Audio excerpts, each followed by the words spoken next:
Hello there. For anybody who's in the classroom and waiting, I opened it up early so that we can start on time.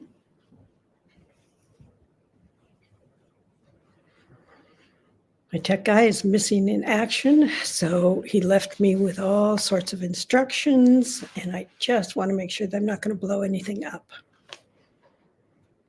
So when you pop into the classroom, just let me know you're on board and we'll get started.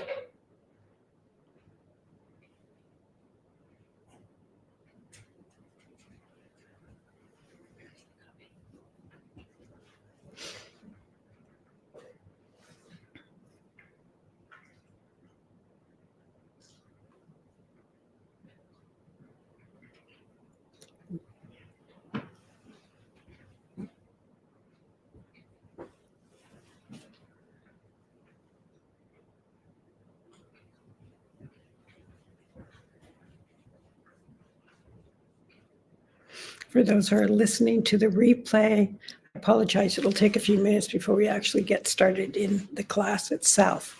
And that's just because I signed in early here. So want to make sure that we'll be starting in just a little bit.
Before everybody gets in here, this is a little bit like having young children, and you know when they're very quiet, that there's something that's going up. It's very quiet right now just because folks haven't signed in yet, but they will in a minute, I hope.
Okay, we should be getting closer here. Folks should be starting to show up. Yay! Louise is here. Good to see you. I bet it is snowy in Denver.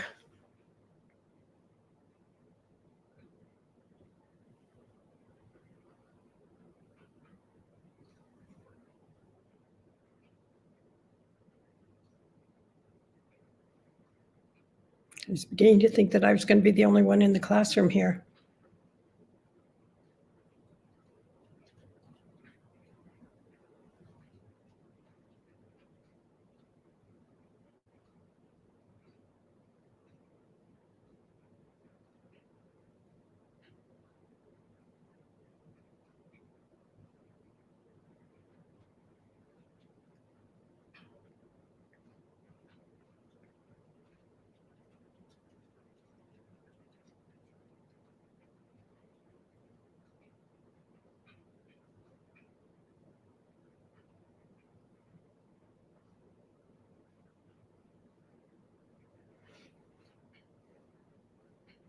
I feel like I'm some kind of Hollywood producer because I have enough screens in front of me. Tech guy is away at this time, and so that makes it harder for me to see.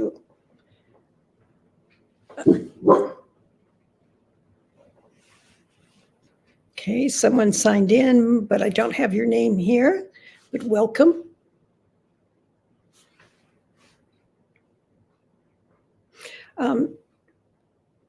Because I don't have your name here showing on the screen, if you have questions or comments as we go along, if you just put your first name or just an initial, that helps me so that I feel like it's very impersonal when I just call you a Facebook user.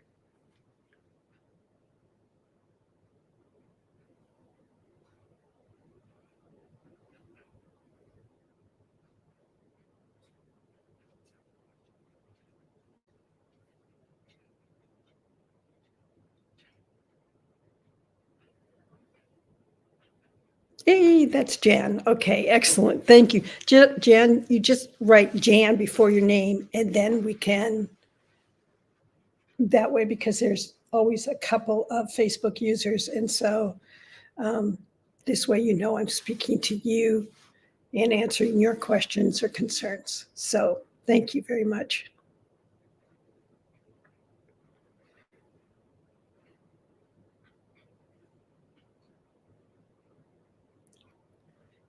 So it looks like, I know that we have a small group this time, but for this Q&A, we may have even a smaller subset of that group attending. So I will give it another minute or so before we get started. If you have any questions coming that you can think of, go ahead and feel free to post anytime you want to.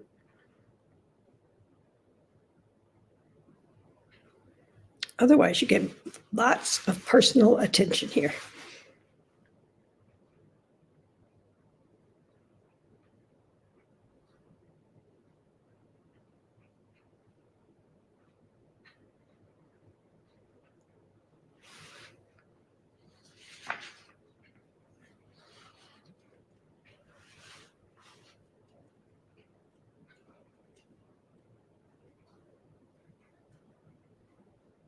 Okay, we have another Facebook user from Tennessee.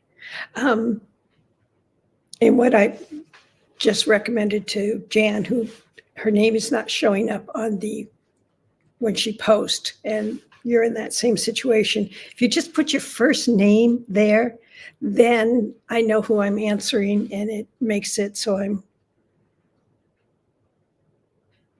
a little more personal.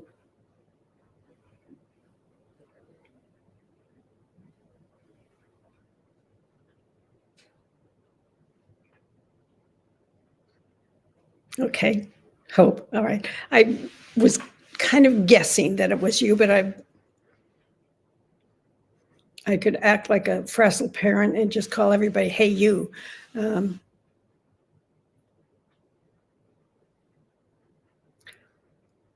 Well, I think going to be a very small group on this Q&A. This Q&A is mostly about getting oriented and how we proceed and what we do next and how to find things in the teachable classroom. And we actually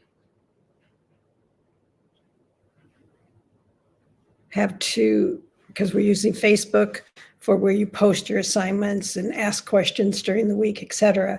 And then we have the teachable classroom, which are two different situations. We have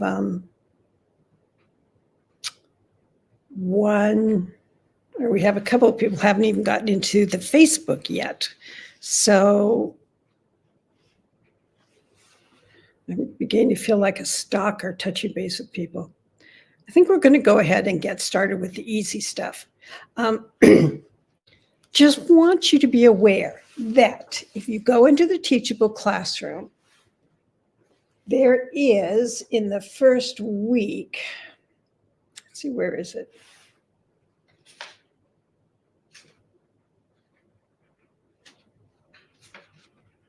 I thought it was in the first week, but there's a syllabus actually in there. And the syllabus is going to look like this. And it's going to tell you week by week what we're doing, kind of what the focus is. You can move ahead at any time that you want and go through lectures or anything that you see interesting. But from a teaching perspective, I'm going to be addressing certain things in the homework assignments in that week. So I hope that you have a chance to review that particular week. We are, as of today, we are in the first week of the workshop. So we'll say week 1, where we're going to be looking at and talking about characterizations and openings. So the course syllabus is actually the first document in the first week. So if you've only looked at the pre-work section, you haven't found it yet. But that document is to help you and me make sure that you're not jumping all over the place. And particularly for those who are brand new to the concepts, to do it in kind of a systematic manner, for example, this coming week, characterization and openings. That's because if we don't know who our characters are, we're not going to know. This is why stories oftentimes peter out in the middle of the story. And we as the authors are just stuck tossing stuff at our characters to keep them doing something. So in week 1, we're going to look at, there's a lecture on, the lectures are videos, and I tried to keep them relatively short, but it's about internal versus external conflict. And this is something that I know as a writer, I struggled with it. But lots of writers struggle. How do you know what's internal and what's external?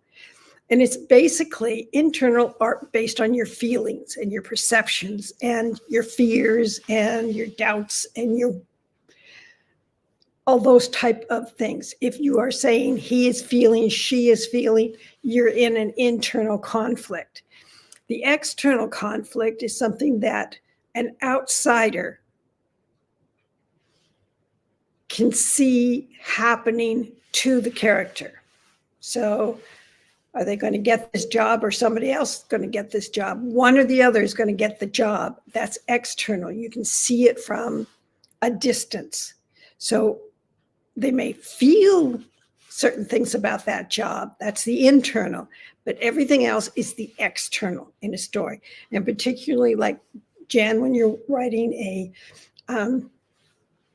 strong romantic elements, then that is going to be whatever's happening in the story outside of the complications created by the relationship.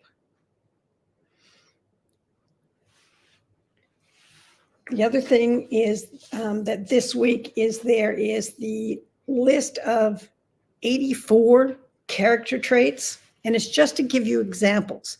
And those character traits deal with the fact that we're looking at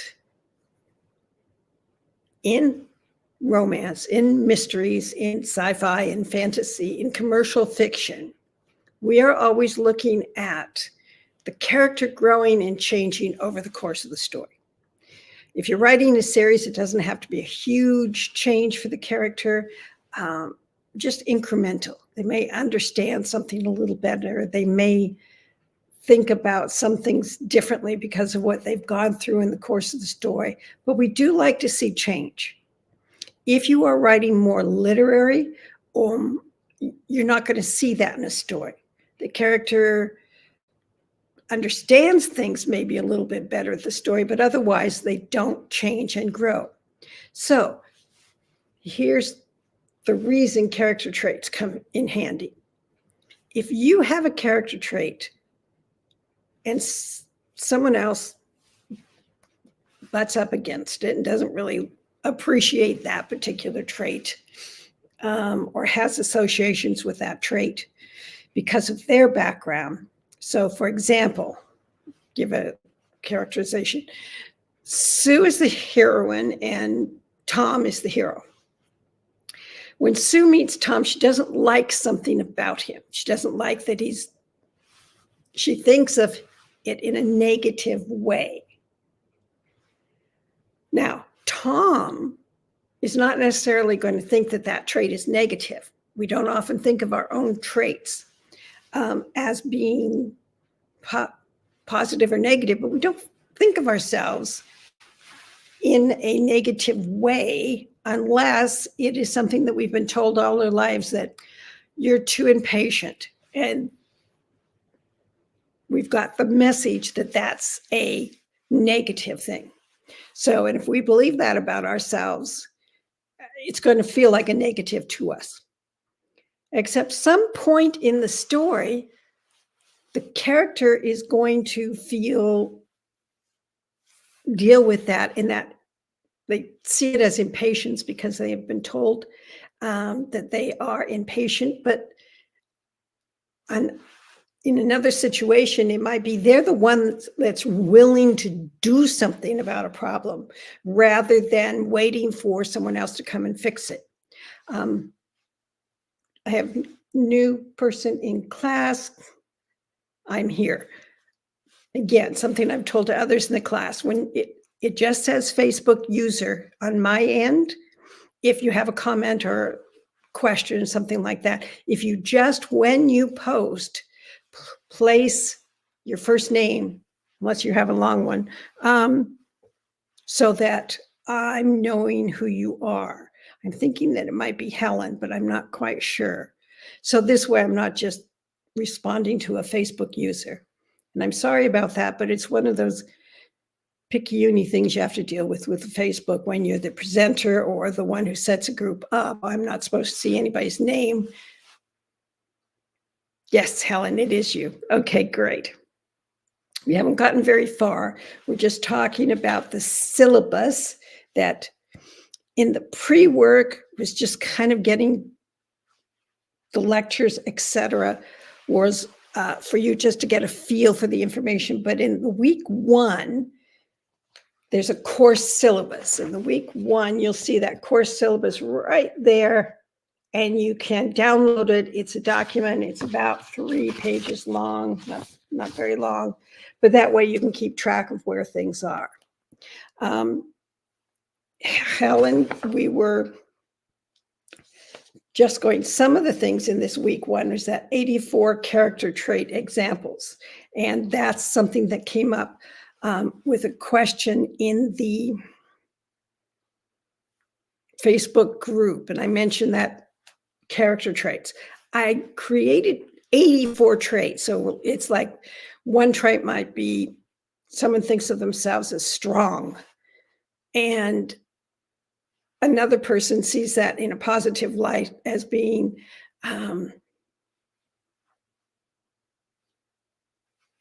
whatever strong means. But another person sees that same trait as a negative trait. The point is that if you show that trait at the beginning of your story, and that how others might see it in a different light, then by the end of your story, the one who is looking at that trait can now see it as maybe not that bad a trait, that they didn't understand it. I sometimes describe it as when you go into a new work environment and there's a coworker that it's like you just can't, they grate you wrong. That's because we are seeing,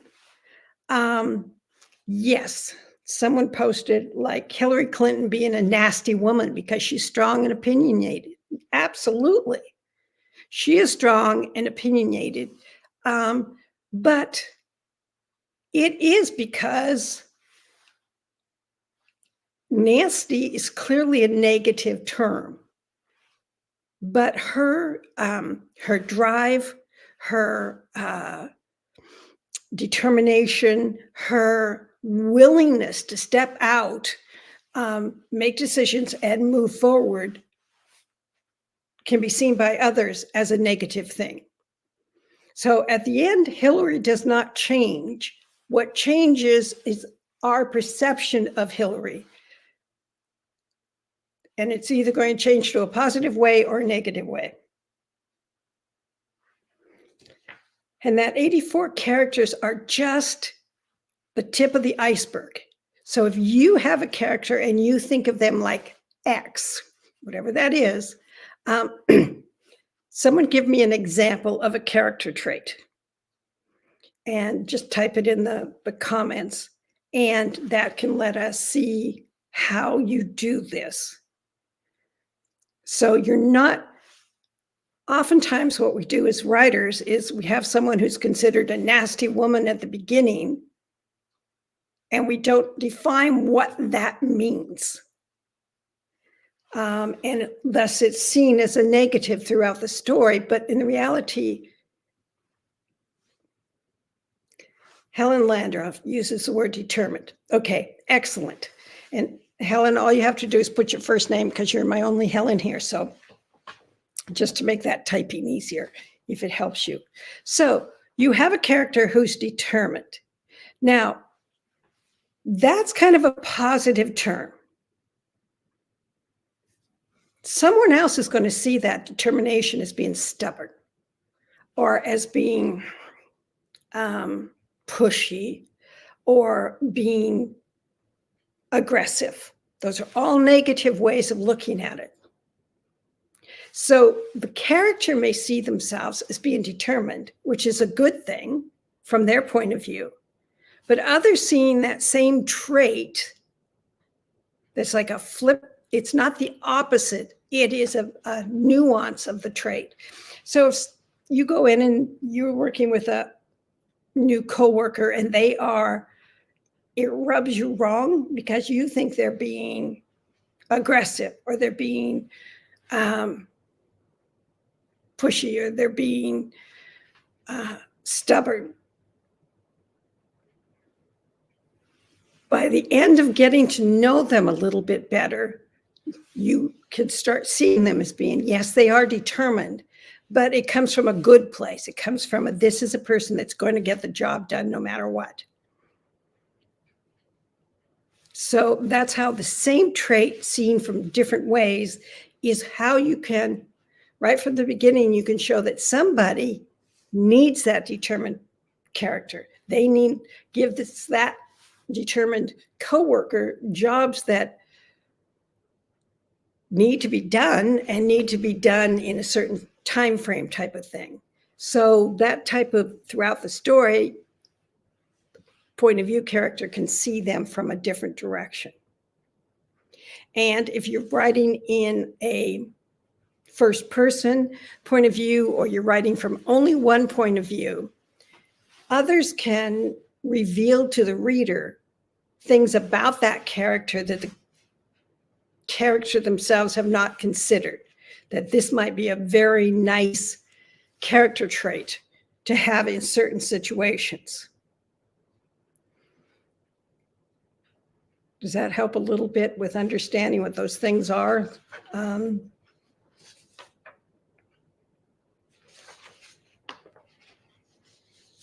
The same with, there's also a list on the first week that you'll see, and it's called 45 Belief Systems.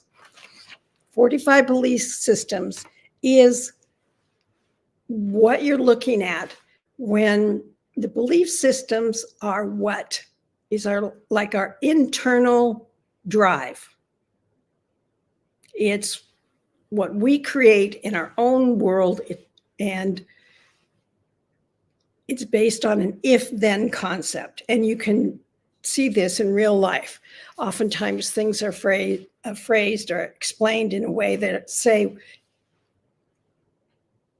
if this person thinks it's black, then the other person's going to think it's white. That's a cliche, an overused metaphor, but that is a belief system. So an understanding your character belief system is like understanding their fears. You have to kind of dig down to figure it out. Because if you're writing a romance, your character at the beginning of the story has some hesitation or determination about how they define romance, how they define love or trust or commitment. And it's based on personal experience, something that was very emotionally intense. This is when we create our belief systems, or it's based on something in a childhood that they learned quickly, and an association that if this happens, then that's going to happen. So if they're happy, then the world's going to fall apart, because at one point in their childhood, they ran home to see their mom and dad because dad said he was bringing a pony, and they get there and he's driving off, and the character finds out that dad's leaving and it's only going to be her and mom. So that's a belief system that as a child, you were very, very happy that something was going to happen. And then when it did happen, the association was not. So as an adult, you go through life with that association. I'll give you an example from real life. My son, who was 4 years old at the time, we just moved into a new house, and it was at Christmas time. And he was standing at the window in his bedroom looking out. And he heard fire sirens. And he was literally telling himself, I hope they come here. I hope they come here, because he wanted to see the fire trucks or the ambulances. It was like, from a 4-year-old boy, that would be the coolest thing to have them show up. Well, they did show up. And he was so excited, he ran downstairs. But the reason they showed up is because his youngest sibling, his brother, had died. He was just 2 months old. And it was 14 or 15 years later that my son told me that it was his fault that his brother died, because he wished for the fire trucks to come. Well, the fire trucks is where the emergency personnel were, and they came because that's what they send when they get a 911 call. Nothing to do with my oldest son. And he held this association. And I think in some ways he still does, no matter what we did, because it's not the kind of belief systems are not something that are easily talked away or explained or rationalized. It is because we believe it. So that's why we're trying to figure out what our characters' belief systems are in our stories. That's what that character is going to, it's like talking about their fear. Instead of thinking of them facing a particular fear, it's their association with that fear that we're looking for them to discover. So I'm going to skip back for a little bit into the pre-work. And in the pre-work, there are 2 sets of templates for you to look at. And because I had no imagination, it's level 1 and level 2.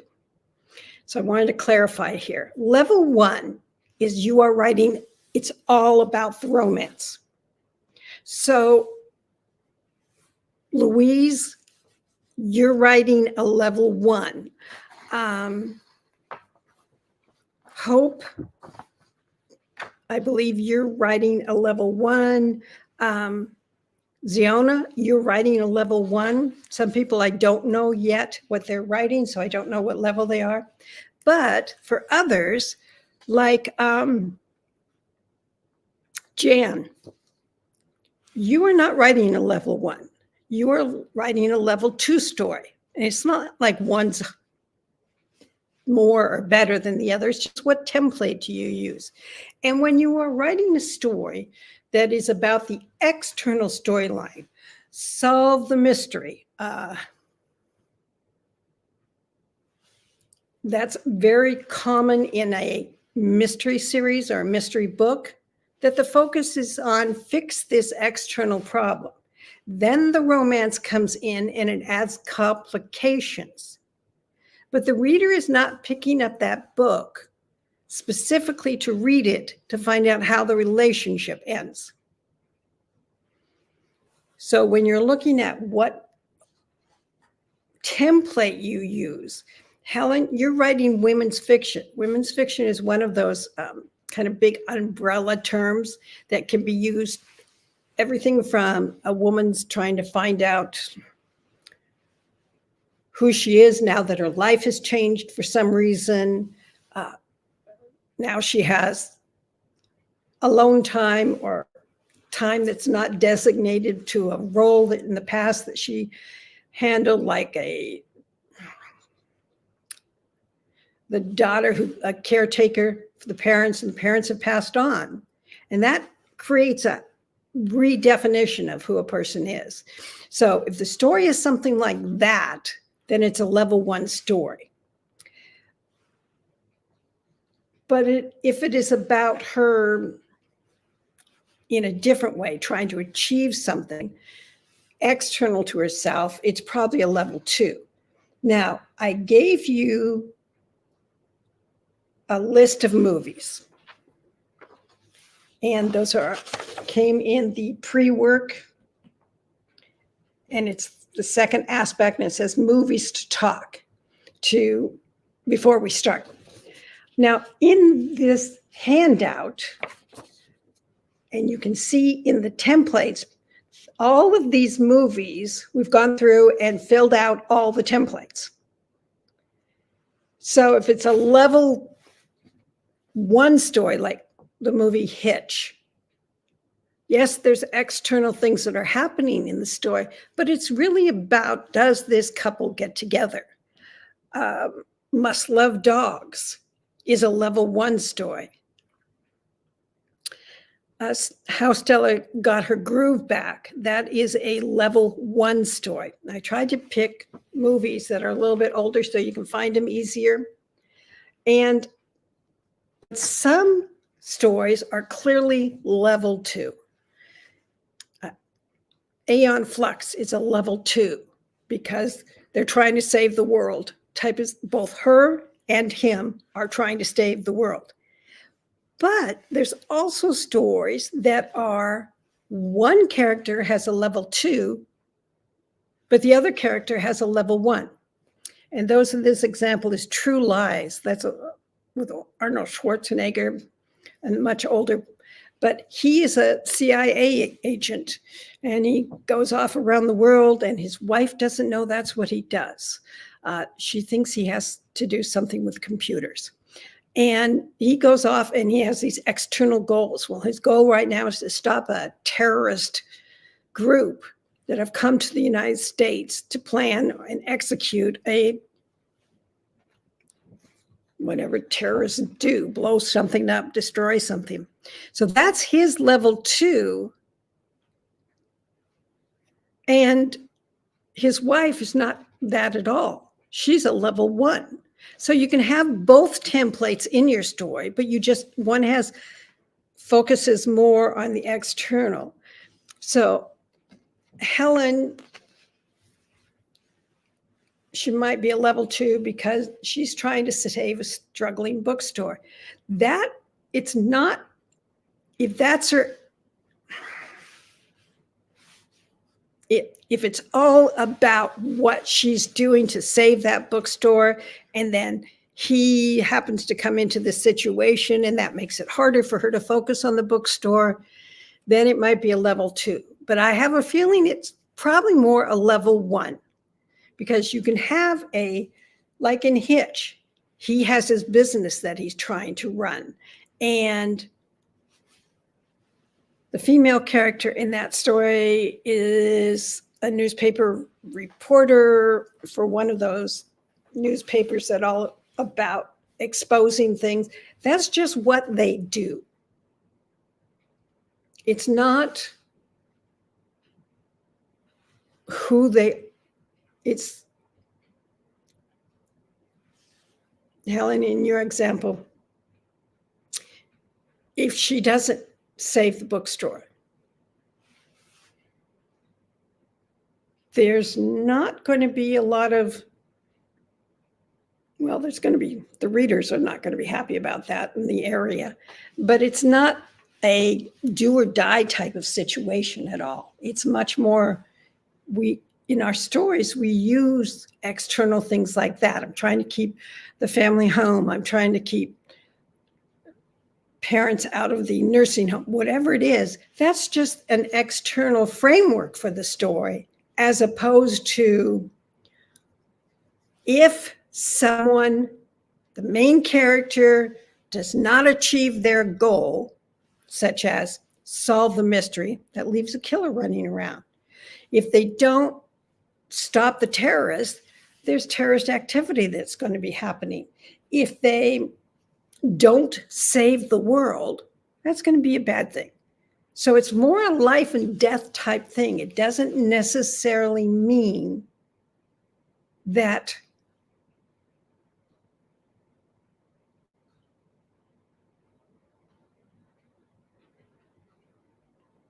it's going to impact other people and in a negative way.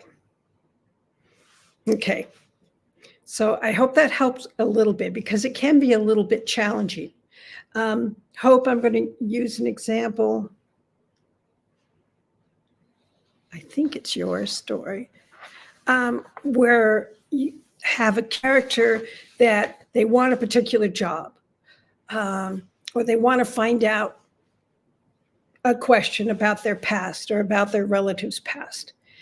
That's just an external story goal. It is not, if they don't find it out, it's not going to hurt others. It's not going to cause a ripple effect.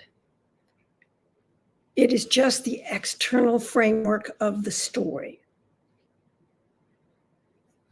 So you're going to see, if you look at both, they're called level 1, level 2, and they are available in the, let's see, where are those?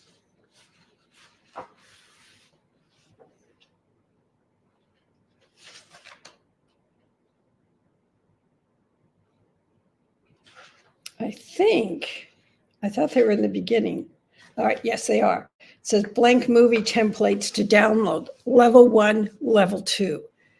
If you don't really know, try them both and see which one actually, if you're writing a level 2 story, the level 1 templates are quickly going to be like, but what about this killer? What about this asteroid that's coming? What about this external event that if I don't pay attention to it, it's going to have major ramifications? You're going to find that out pretty quickly. Otherwise, if you are writing a level 1 story and you try to use the level 2, it's going to be like, the questions asked are not, it's going to feel awkward because you're not writing that kind of a story. That's all. And that's the only way that I knew how to break it out, that if you're writing in level 2, there's certain things that your main character have to be focused on and doing. and the relationship complicates it. But in level 1, they have external things that they're doing too. So you're dealing with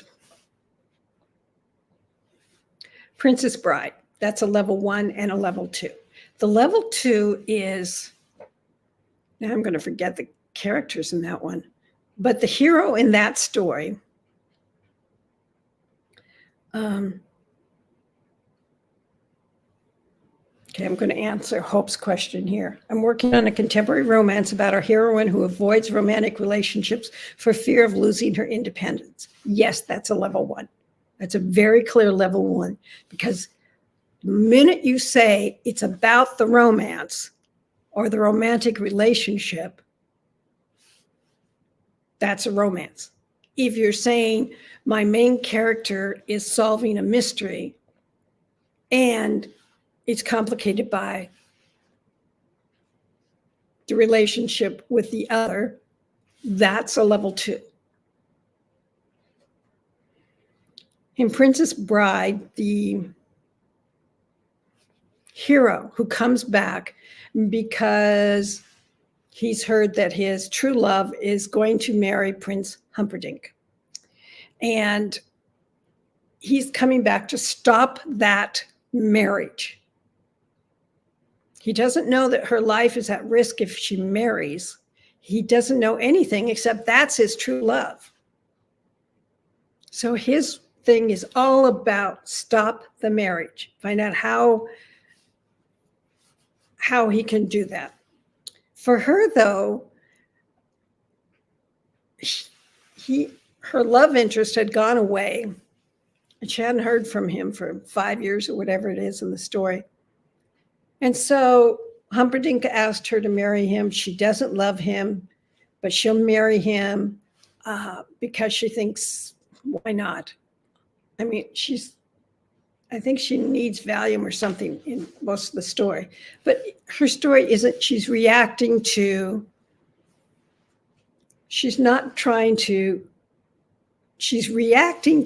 love gone wrong and having to come back to the fact of thinking that she can have love, but she leaves it all up to him. So that's why it's a level 1. In the same way with True Lies, the wife wants to be useful. She loves her husband, she loves her daughter, but she's just not giving enough from her perspective. And she has so much potential that she wants to share, but she doesn't feel like she can share it with her husband.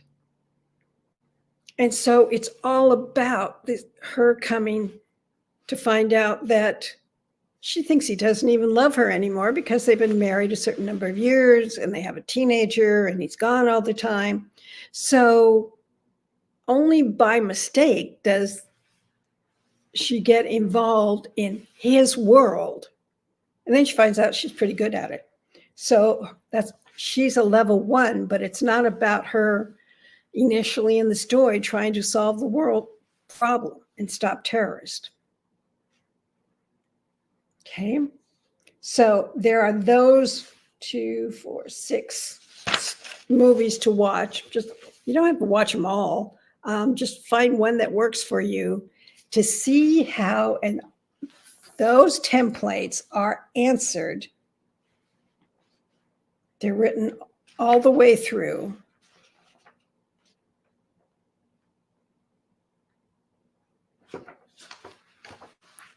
So you can see how the answers to the questions, you can start tracking it through the movie. So watch a movie for fun, or watch one of them that you think it's not your story, but it's the level that you're looking at. So you're looking at a level 1 type of story, then watch something that is going to be a level 1 movie and read the templates, and it helps you see how the templates work. Okay. Next thing that I want you to look at is in this week's lectures. One of the lectures is about how to clarify your character's traits. So it walks you through, okay, I think it's this, and then what happens next, what happens next. There's also a glossary of terms that might be helpful to you when they're used in the templates or when they're used in the discussion. Okay. So this week, any questions up to this point?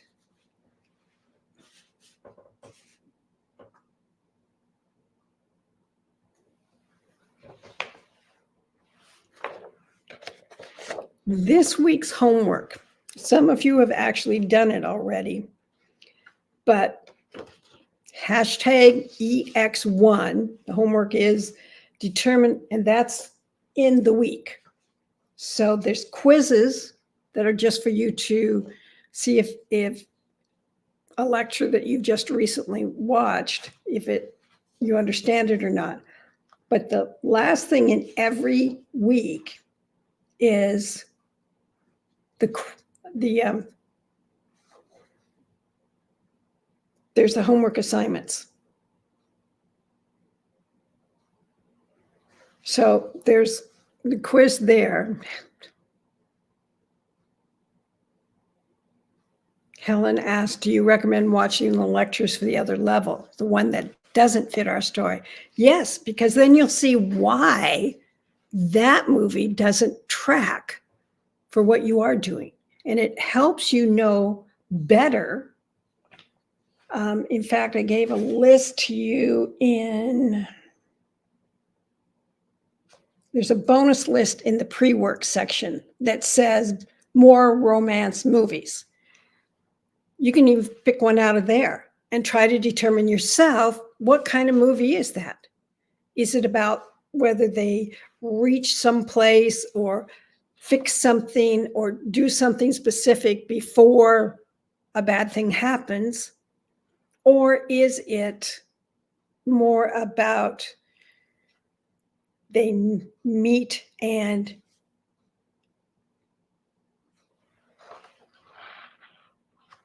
are adjusting to the not necessarily wanting love or expecting it, or they have a fear about it and it's going to hold them back.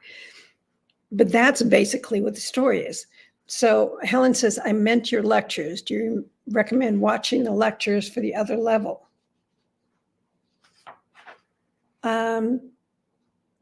Yeah, it's unless it confuses you. I want you to be clear about what type of story you're writing. But yes, you get these lectures all the time. So you can go back and see, oh, okay, this is a difference. But you can start this week. There's that template A, which is about the character, the lecture for level 1, and then there's one for level 2. So you can see which, I'm not giving you all the points from the blank template. For each stage that we're going to be looking through, and there are 11, 12, 13 stages. There's the first one about character, that's template A. Template B is about conflict. And then you start into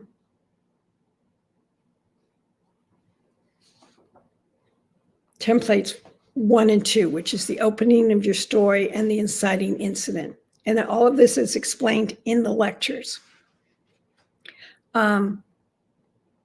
So yes, you can look at whatever you want as long as it doesn't confuse you.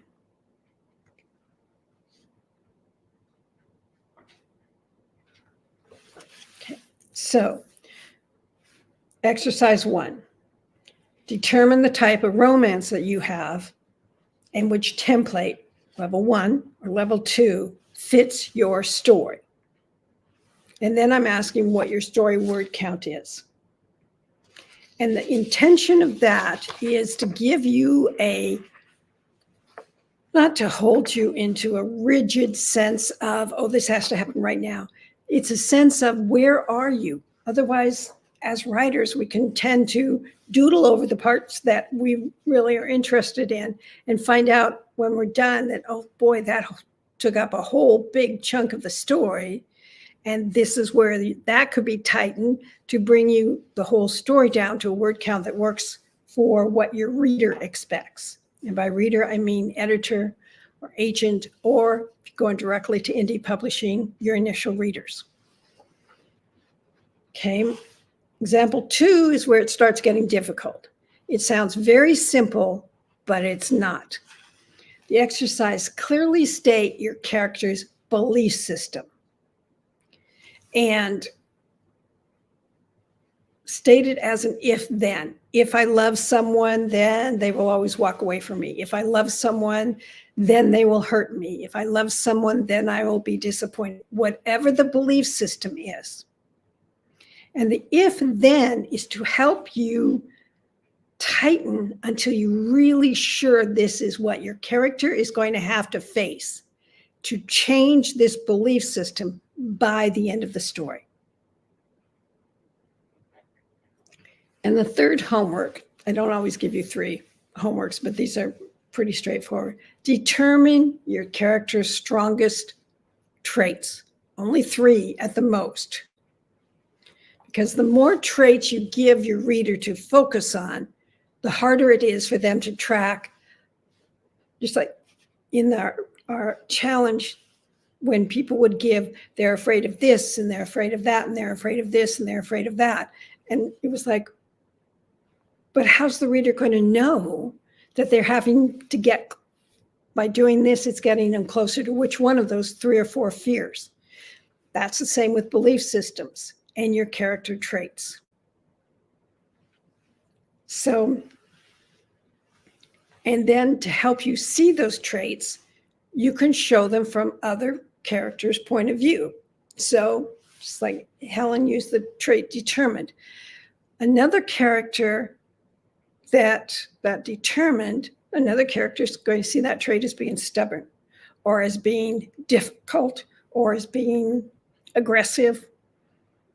But this is how, by the end of the story, we don't show a character have this dramatic personality change. In the beginning, they were a very selfish person. And at the end of the story, they are kind of like Scrooge. He changed so much in that story because of the events of what he was forced to face, that at the beginning he was a Scrooge. At the end, he was laughing and great guy, and isn't this wonderful? And this is what readers can start to feel like, I don't believe this. I don't believe that someone can change that much. Well, that's because he went from one personality to a different personality. There was a total change for that character. So that's why if you have a determined character at the beginning of the story, and they see themselves as determined, and we start with how they see themselves, and another person thinks that they are fastidious. It doesn't have anything to do with determination. So those other characters, how they see, it's the same trait, not a random different trait.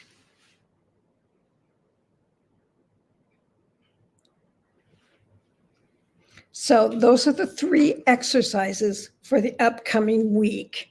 Post them in the Facebook group with the hashtag, and in the homework, it gives you the hashtag to make it easy for you.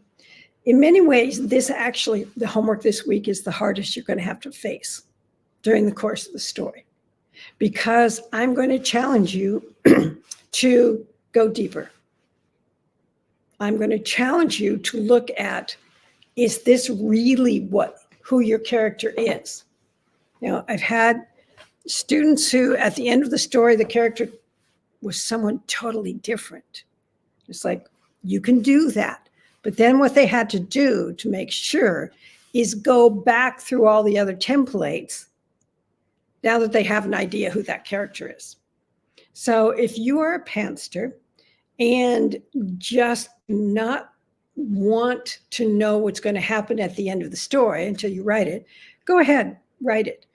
You're prepared as a pantser to know that there's going to be a lot more editing process to make sure that the beginning of your story relates to the end of your story.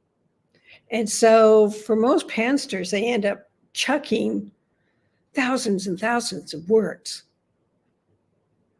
or they get lost in the story and it fizzles out. So it is your process, whatever way works for you. So that's the only important thing that I'm looking at here. Not trying to change you into something that you are not. But at the same time, almost all writers start as pantsers. It's just we had a story idea and we want to see where it goes because we've been readers. And so we can't read the story, what happens next? So we just let it be organic and evolve and fall in love with the words or some characters.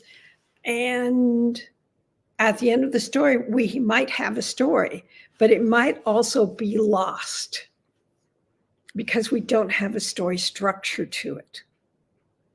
So it's kind of like you plan to go to somebody's house and they're going to cook you breakfast. And you go to breakfast and there's certain foods that you associate with breakfast. And all of a sudden they have everything from a turkey dinner laid out. This was not what you were expecting. Now, it doesn't mean you can't enjoy it.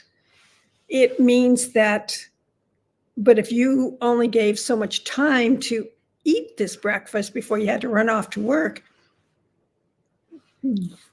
you might say, hey, this is beautiful. I can take a little here if it's okay, and then take some leftovers because I got to be to work in 45 minutes. I thought we were having ham and eggs, something that breakfast being much more compact.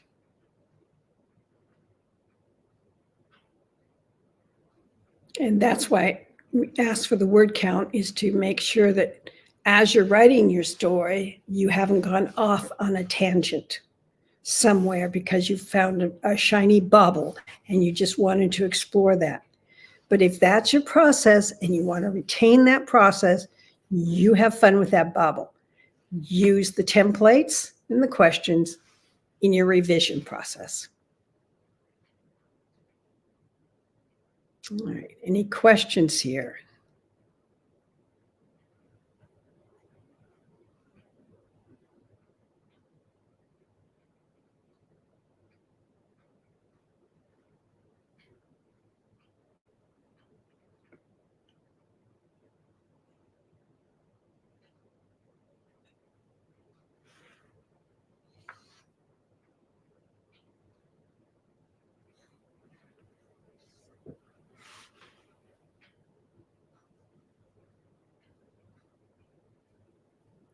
Okay, I mentioned before we start, we're going to have a very small class this month. So feel free to give feedback to other people.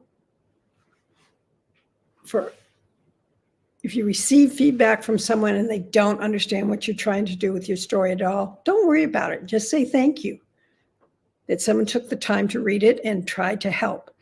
But that's by helping others.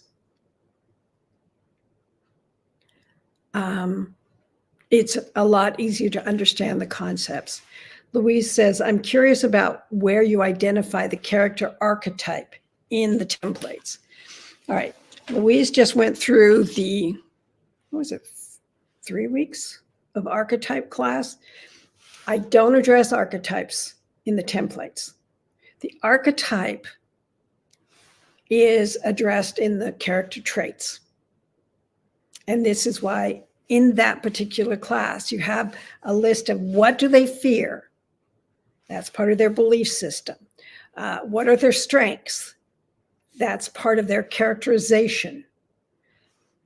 So that's what you do, but I don't want to confuse for everyone who hasn't been in the archetype class to think, oh my God, I've got to find out something else about the characters, because the archetypes are shorthand in many ways for people to get a clarity about who their character is and their approach to life. It makes it easier to see this is a warrior person. This is a thinker.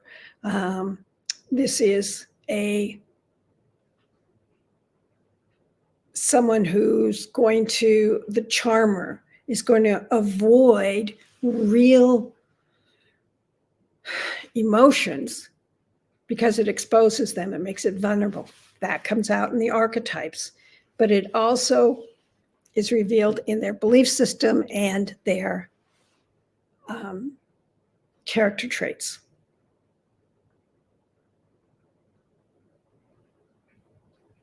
Helen asked, what if you have multiple viewpoint characters, more than one romance in your story? Figure out what the main romance is. Who is the main character? What's going on? And then once you get through this process, then you can answer some of the templates for the other characters. So let's say you have 5 points of view.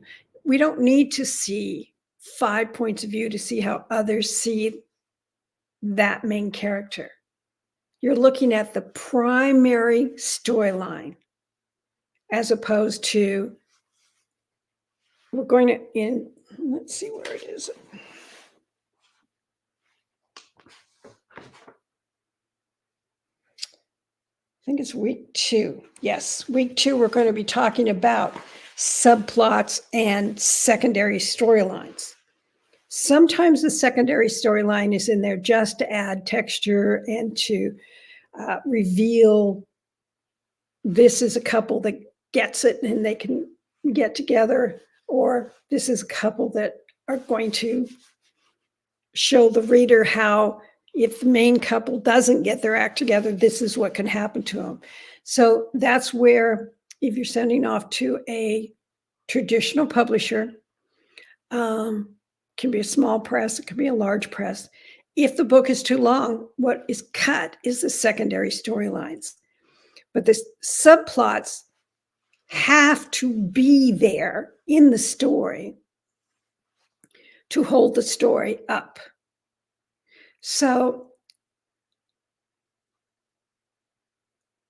Casablanca is a story with strong romantic elements, but the main plot is for Rick to re-engage with he has a strong sense of righting wrongs, of fixing problems, of being willing to be the person literally on the front line to do something about it. And because the romance came in and damaged his sense of who he is and what he is, the story Casablanca starts with a very curmudgeonly guy who doesn't even play tennis or play chess with anybody else. That's how isolated he's created this wall around himself. So there's lots of point of view characters in that story. And there's more than one romance in that story. But the primary story is, if he can forgive Elsa and understand what she did and why, then he can re-engage in doing the best thing for the larger fight that's ongoing in the world. So we don't need to see all of that. And in fact, it can actually confuse us as writers when we're starting out using the templates, is that it can get us off on tangents. So I would recommend figure out who your characters, the one relationship that you want, the lady with the bookstore and the potential love interest that they will have. Now remember, it doesn't have to end in a marriage or a commitment for life. It used to be more common. Now you can have a happy for now. It's all we have to get to. is that point. But focus on that primary story. And then you can go back and use, again, there's 13 templates. For secondary characters, if we use all 13 templates for all characters, use our George R. whatever his name is. George R. the fantasy author who blew up his books to these huge things because he was allowed to. People wanted to know about the world he was building and the characters he was building. But if he was, particularly if he was a new to that publishing or new to a particular agent, they would not. Martin, thank you. George R. Martin. I knew it was something. It's like first name, two initials, first name. But he would not be allowed to do that. But for his sake, as a writer, he needed that information. And because he had people who were saying, filming and thinking, oh, this is great. We can use this and this and this and this and the other thing. So we're trying to keep focused here on the main plot.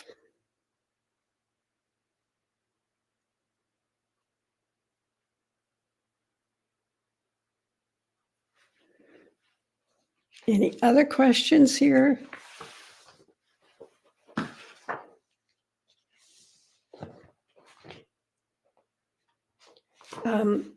When you post your homework to the group, make sure that you use the hashtag EX1 or 2 or 3. Try not to post all 3 homeworks in the same post. And the reason is it gets longer and then other people post to it and it gets lost. If I have not responded in 24 hours, it will be, you can repost, but give me at least the 24 hours. Because otherwise I'm getting reposts before I've even seen the first one, and it's just because we're anxious to get the homework done, that type of thing. Louise asks, is the homework posted in Facebook now? No, it's not. It is posted in the Teachable Classroom now. So you can get it there. And tonight when Tech Guy comes back, he can post it in Facebook also, but I didn't have him do that this morning because I knew it was in the Teachable, and I want you to look at what's in the Teachable course so you don't miss. I'm always surprised at the end of our 4 weeks together that someone will say, oh, I didn't even use the Teachable stuff at all. It's like, but that's like going to the classroom with the homework. I'm having trouble getting people into the Facebook.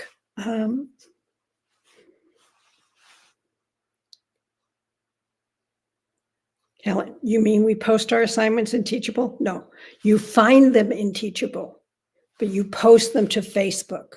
All assignments are in Facebook, all questions, which is hashtag Q, are in Facebook. That's a good question, Helen. Thank you.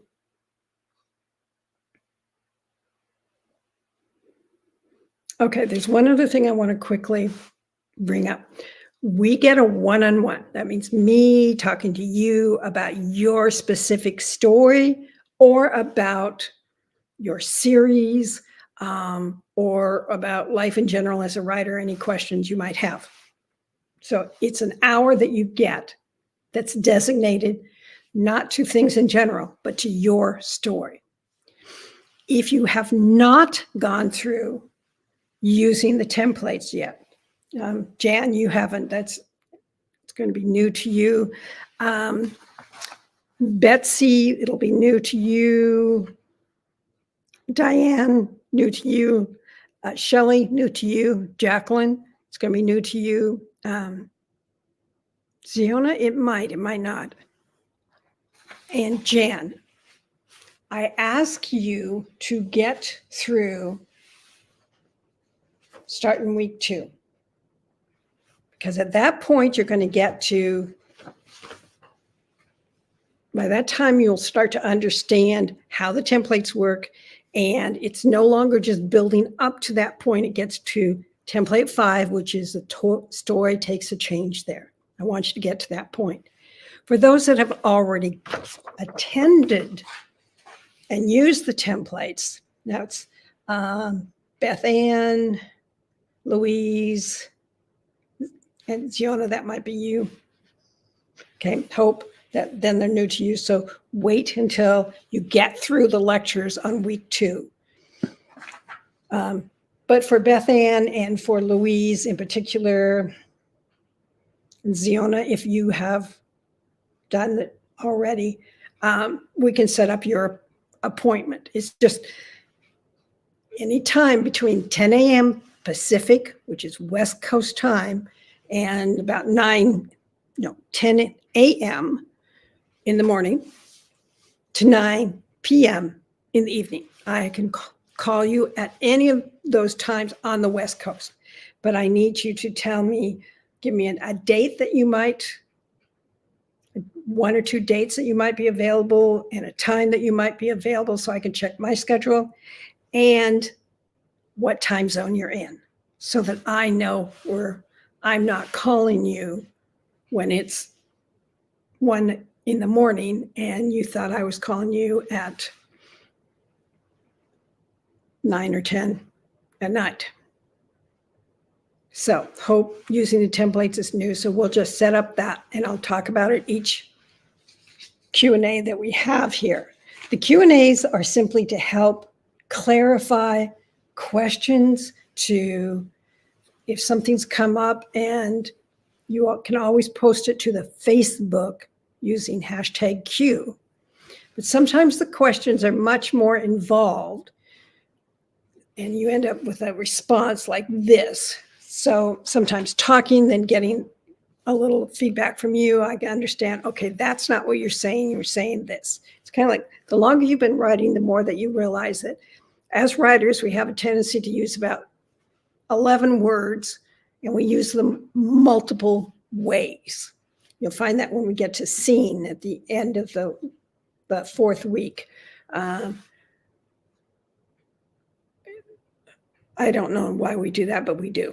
So we use a term and it means something different to you than it might mean to me. And so that's why I'm trying to get it clarified.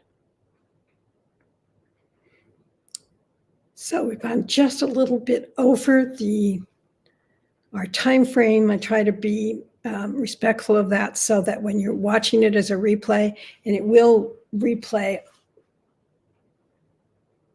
almost immediately. Sometimes you're going to find it on the home page. If you go to the community homepage, at the very top, there's a list there. It says discussion, featured, members, events, media, and filters. At least mine does.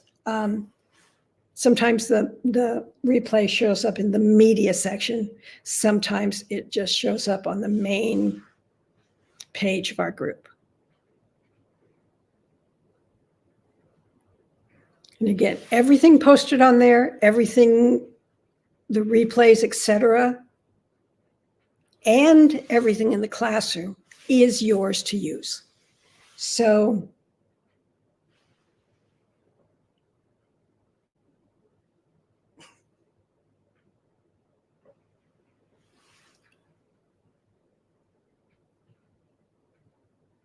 you can find it easier, or just text me or text Tech Guy, which when it's a tech question, it comes to me, I just send it on to him because he'll know what to do with it.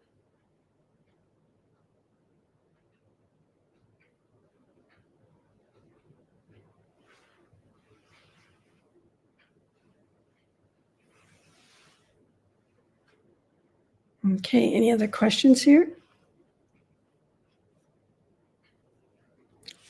I love this. Helen says, I'm excited to dig into this. When a pantster says that, that's exciting to me. because it can, you may not use it in a particular story you're working with now. If you're writing usually a level 1 type story for a romance writer, you can write that same level 1 story for 20, 30, 40 years and never have to understand how you add in those subplots or secondary storylines, or what happens when you have a larger story or stronger external events happening in the story. But if you do this and understand that structure, what you do is save yourselves a lot of grief as you're getting through the story and saying, I don't know, why isn't it working? Why isn't it? And the more you do it, then understand the structure, the easier it gets to be to see what is missing or where it got jammed up. And when I traveled a lot more, it's like every weekend for months on end to different groups. Oftentimes they would throw me in with the editors and the agents, and they would talk, and they didn't know quite who or what I was, so I just listened. But one of the things that I saw constantly was they were saying, I don't know how to fix the story. I just know that there's something wrong with it. So I can't help someone fix the story. And it's like, well, that's my job here. So, and it's more my job is to give you a process that down the road you can fix it yourself or help another writer get fixed. And that saves a lot of, in the time frame that it takes from the minute you decide I'm going towards publication, not just writing in general, but I want to be published, to the time that you get published. It used to be this much time, and then it got to be this much and this much, and now it's way out there. So I'm cutting off some of those years for you in order to make things easier and start pulled together. So, okay, so I don't ramble on here. I want to make sure that everybody's got what they need. If not, just let me know.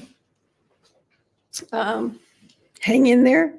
You will get this. If I could figure it out, because my mind does not work that way, and a lot of writers don't work in a linear type of function, but it can work. Just give it a chance. All right. So thanks for being here today, and I appreciate that. And we will see you next week, same time, and online. Okay, thank you.